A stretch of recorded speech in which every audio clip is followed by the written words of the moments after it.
So here we are at the end of the fourth edition of the Software Defined Space Conference here in beautiful but unfortunately yet rainy Tallinn in Estonia.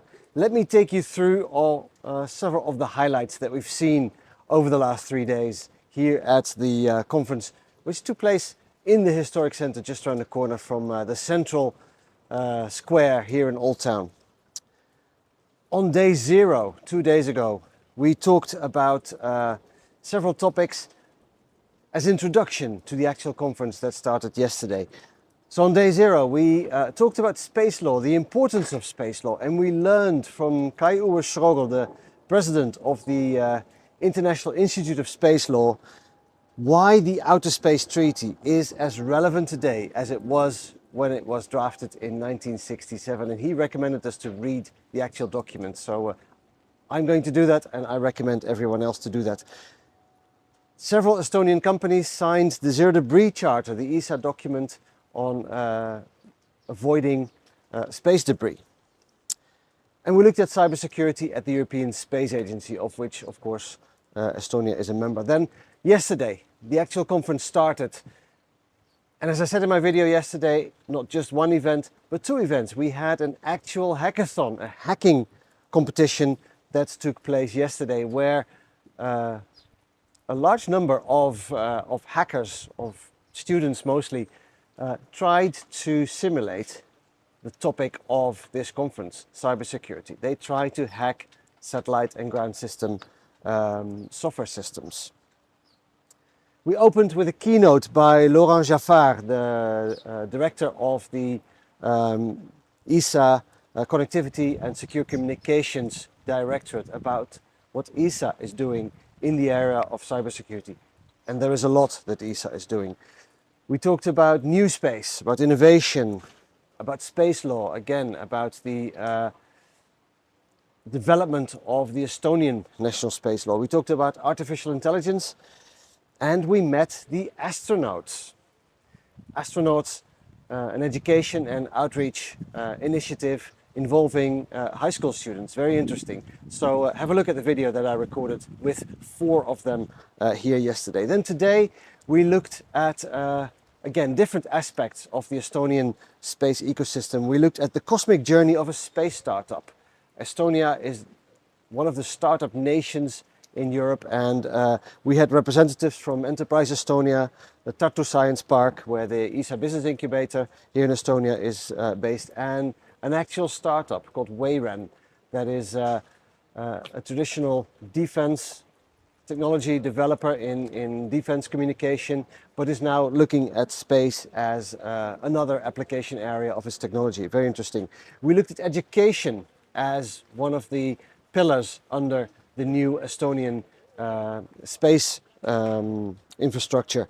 We looked at educational activities in space and cybersecurity with representatives of Taltech here in Tallinn, the Tartu Observatory, which is the university in Tartu that does everything with the word space or astro in it, as the guest from Tartu explained, and Cybexa Technologies, looking at professional education in the field of cybersecurity in space. And I was really happy to see that, because we tend to focus so much on academic institutes, traditional academic institutes like universities, but professional education is has an increasing role in space education, but also, of course, in cybersecurity. Then we looked at blockchain as a secure system for communication, also in space. And then, interestingly, a new topic. We talked about space and the gaming industry. We learned that the gaming industry is a 300 billion euro per year industry, and it's growing fast.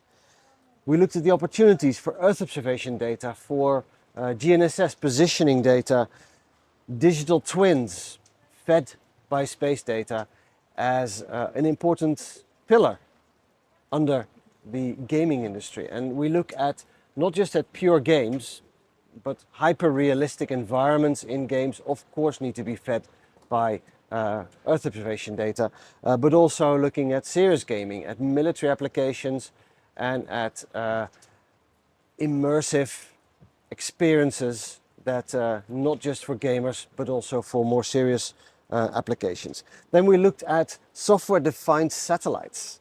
Maybe not, as we saw yesterday as well, as a solution for space debris or minimizing the number of satellites in space, but as another development in reusability of satellites, reprogrammability, not just updating software, but giving satellites a whole new purpose by updating software.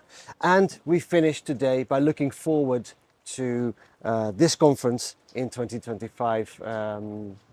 The main conference organizer announced the dates for the Software Defined Space Conference 2025, which is going to be on the 28th, 29th and 30th of October 2025. And there's a lot that is going to be new in the 5th anniversary edition of this conference, and I have a separate video on what that exactly is. So, summarizing, Estonia in Space started with a student-developed CubeSat, EstCube1, and that planted the seed for the development of space here in Estonia. Next year we'll celebrate 10 years of Estonia in the European Space Agency with a whole series of events.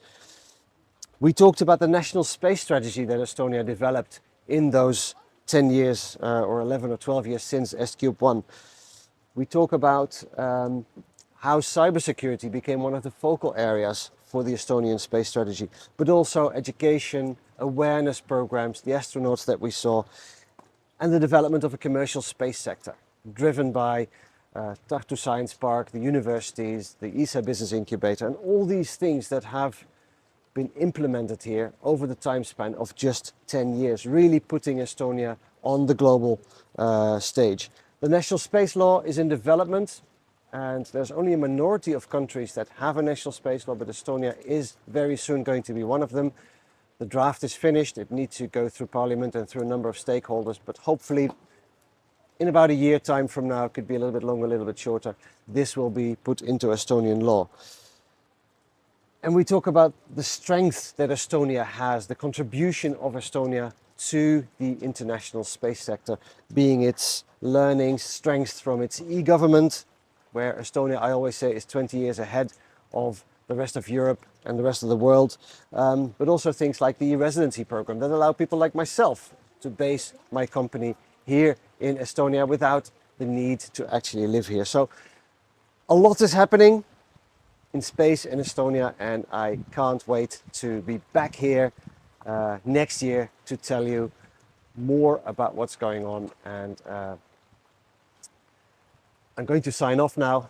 It's pouring down. I'm going back home, and I will be seeing you at the next space event, which is not very far away. Bye-bye.